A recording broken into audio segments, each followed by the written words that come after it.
adventurers, and welcome back to my channel. Today we are at a very special place. We are at the National Elk Refuge here in Jackson, and I'm so excited because there is an observation deck and then the actual place that you can come and see the elk. They move kind of throughout the day and throughout the season, and so we have an observation deck to check out if we can find anything.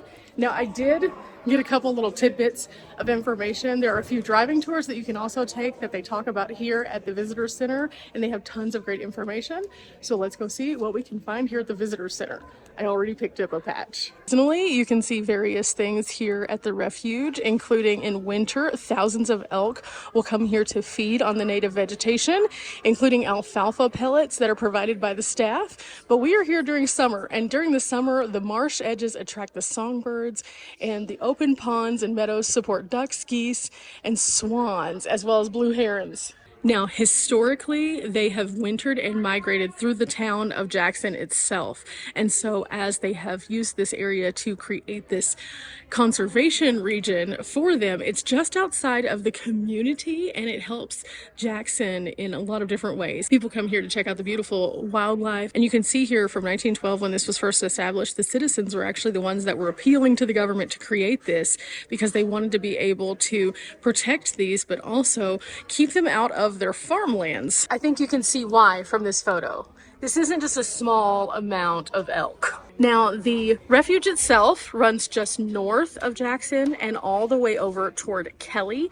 There is a huge section here that has roads and creeks, and throughout this you can actually take tours. They have various ways that you can see these. Now, this is a visitor center, so it is a little bit louder because people are coming in and asking questions, but also there's tons of great information here, so I'm going to show you some of it as we move about. But I encourage you to come out here and check it out for yourself because there's great information here. Throughout the gallery there are several different interactive pieces where you can turn pages and learn more about each stage, but also there are interactive places where you can feel the fur and then also see what the hooves look like. Now, this is the only safe way to do this, and by doing this here, you're able to get an idea as to how these creatures exist and what they bring into this region. However, if you are near an elk in real life, please keep your distance. Okay, here there is also a map, and this map depicts the population of elk herds within the entirety of the state. And the Jackson group right up here, 11,100 strong. And this is the protected group here at the National Elk Refuge. This is the largest population in the entirety of the state, and only comes close with Sierra Madre, who is the south central largest population at 10,500. As we move into visualizing what migration actually looks like, there is a black box on this map, and this is the outline of the refuge itself. However, this raised relief map depicts a large portion of the summer range that the herd actually uses. So the area right here in itself is where the refuge is, but this entire area is used by the herd during various points in the year. Now, there is a touch gallery where you can feel the actual antlers also and learn a little bit more, but you can pick up a phone and hear what they sound like whenever they are making their bugle calls. But then you come upstairs and you're going through a variety of different pieces of art. Now, Jackson is rich in art, and there are a couple of galleries here that have amazing, beautiful wildlife photography, but also there is a center that has so many cool sculptures and things like that just as you come into town from the Yellowstone side. I definitely encourage you to check out those. But for now, let's focus. Eyes on the prize. Let's go up this hall. I think you can see this place is really cool. It's a couple of different levels, and they have art kind of lining the entirety of this passage, all by a local artist. Right ahead, there's a wildlife theater, but before we get there, there's a couple more stops. Here we learn about one of the zones and life beneath the snow, and the thin layer of space between the ground surface and the snow is a nice little space for critters to go into, and they kind of hide. So mice and voles use holes like these right here to kind of hide out during the harsh winter months. They're insulated by the snow and they're protected from the wind, but sometimes predators like the fox, which we can see footprints of right here, like to go hunting, and they know these critters hide out in these spaces. So not only is it about the elk here, it's about all of the different wildlife that you can find, and that makes it wonderful because we can get a bigger picture of the full habitat that the elk live in, and I think that is great.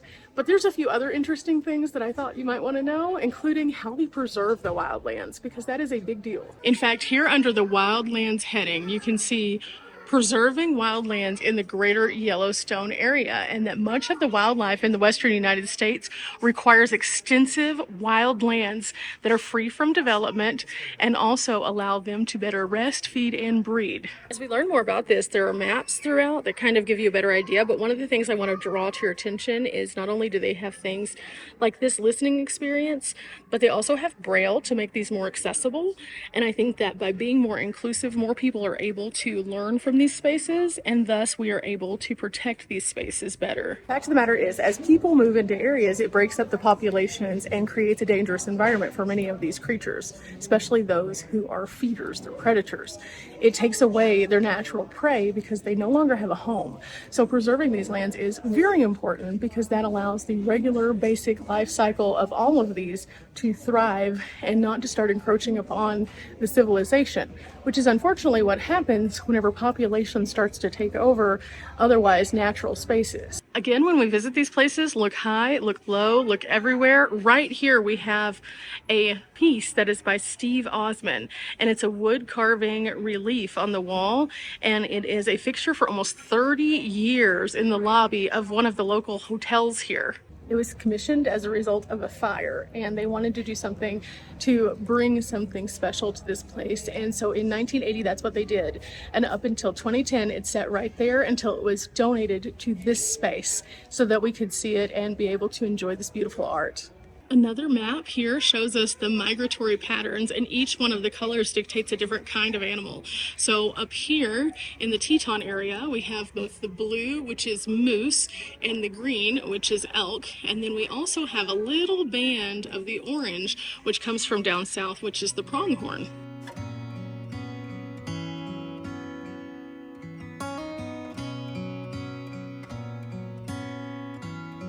Okay, you can see the walkway that we went up, but here we learn more about this. This is the artist's interpretation of the 13-panel mural, and you can guess the 5 habitats depicted in the mural, and also can you identify the animals, and you get to lift the flaps to find out more. So we're looking at this one, which is right by where these people are walking right now. It's huge, as you can see. And so we lift the panel, and it says this is an alpine habitat, and it shows a grizzly bear and a golden eagle. So you can see the grizzly bear, and then the golden eagle is in the attached work. And this goes on to the bighorn sheep. Subalpine habitat features bighorn sheep. There's 2 panels there to reflect that. Then there's this one and this one, which are right in front of us. And this mentions the aspen conifer habitat depicts the Canadian geese flying overhead. So these are Canadian geese here. We then move into this section where we can clearly see this guy and this guy. And this is the sagebrush grassland habitat that includes a bull elk and a great horned owl. And then last but not least, I see some moose here, some birds. And then I don't know if there's anything in the water or not, but it says the wetland habitat features a pair of moose and 3 mallards altogether. So there they are. I think it's pretty amazing how that they have that where you can look at it from a variety of different perspectives and you can see some incredible things. But there is another display here that is about the bear. And the bear in this region is twofold. They have both black and brown bears. So they have both the smaller bears and the bigger bears, so to speak, in regular layperson terms, both of which can be bad mama jammas. However, if you're going to encounter one, you'd probably rather encounter a black bear than a brown bear. In this section, we can see the Tetons flanking the background of this huge bear, which you can see by his claws why we should be a little bit worried about him. And this section encourages you to watch for footprints whenever you're out and about, and it shows you what the different footprints are. So we have 4 panels here. Again, each of these raises up. This is a grizzly bear. This is the bad guy. If you ever see one of these, be very, very bear aware in that region. What is this though? This one kind of looks like a standard dog, which leads me to believe it is a wolf. Oh, it's actually a coyote. Okay, so similar, not quite as big, but what are these? Any guesses? These go to the pine marten, and he is pretty cute. We have one last one, and I think this one is elk. Let's see though.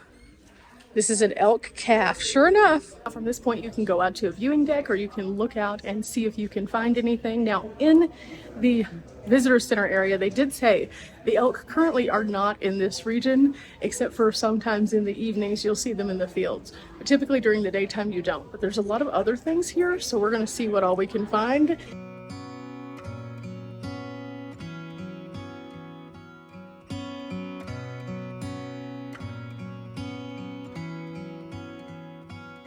You can see the back of the building, the ski slopes up on the mountainside, some places that you can stay, this marshy area, which caters a lot to the birds of the region. And then as we comb out, the mountainous views here are beautiful in every direction. And you can see this is where they would actually come down when they're migrating, and they would nestle in these fields right over here. A better depiction of that visually, this is what we kind of have going on. This is the highway that we came in on today. I came from the Yellowstone area, so this takes you all the way into Jackson and then to some other really cool places, but from the highway over to the mountains, which would mean that you can barely see the tiny little cars over there. From there all the way over to the mountains, that is the migration area for which they come down for winter. And for the summer months, they actually go over the mountains and into the secondary valley area on that side as well. Now, last but not least, whenever you're here, walk the grounds. There are some beautiful viewpoints. I was just able to see from above, but also there is a little boardwalk over here. So I'm gonna go try to check it out as well. Okay, this takes us out to the wildlife observation deck. And we go through this waterfowl area. From here you get some great views of the geese.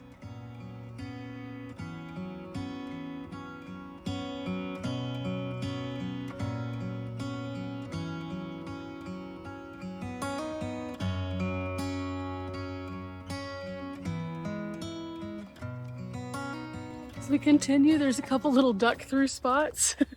There's lots of birds all in these bushes, I can hear them.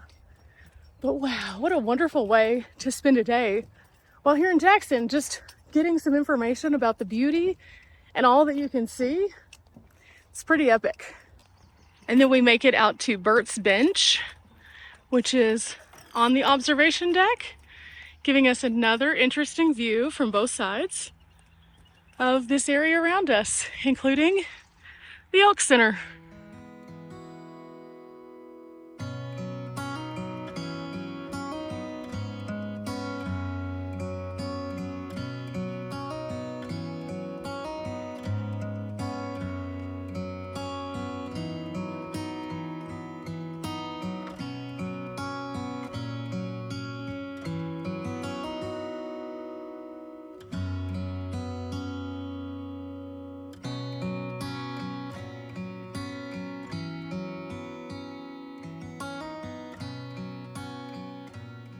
At first I thought this was a little library, but this is actually a nature nook, and inside they have binoculars, different kinds. They also have this, which shares with you all of the bees of Wyoming. It's a field guide. And they have 24 things to do on the National Elk Refuge during the summer. And it's a checklist. I'm wondering if they have a copy of this that you can get in the visitor center also. It does ask that once you are finished using these, that you leave them there and that you lock it back up so the next person can use it. And I think this is a wonderful way to share recreation with everyone in such a welcoming and public space. But I'm gonna see what else I can find out here before we go back toward the Elk Center. Wow, this is just incredible. The views here are magnificent. Well, guys, that's about going to do it for us here at the National Elk Refuge. This is a wonderful stop in the Jackson area. I definitely encourage you all to take the time to pause and check out all of the displays, but also to ask questions. This is a great resource for you if you're wanting to go into the park or to learn more about the elk themselves, where you can find them seasonally, where you can kind of go and drive. They have several driving loops, and if you ask, they are always up for giving you some great suggestions. I'm also going to go inside and collect a few items for my future adventures because they have a great information kiosk here. But remember, guys, we're not here for a long time, but we are here for a good time. Today has definitely been that. Till next time, bye.